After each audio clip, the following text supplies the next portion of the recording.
चला बघा बा सांगणं आता 5 जणांना आहे. सांगलं काय सगळ्यांनी देवीला काकडा वळायचा असा आणि वळत असताना सगळ्यांनी नाचायचे बरं का.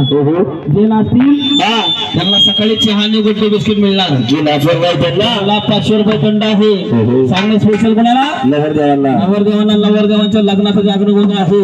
कार्यक्रम सगळा कसा झाला पाहिजे कसा हसून झाला पाहिजे आनंदात साजरा झाला पाहिजे. म्हणून सांगणं कोणाला स्पेशल नवरदेवांना आणि 4 जणांना काकडा नाचून झाला पाहिजे. म्हणून एकदम इथं 5 नंबरचा काकडा कसा आगा काकडा पाजलेला आगा आंबे तुझा गोंधळ गाई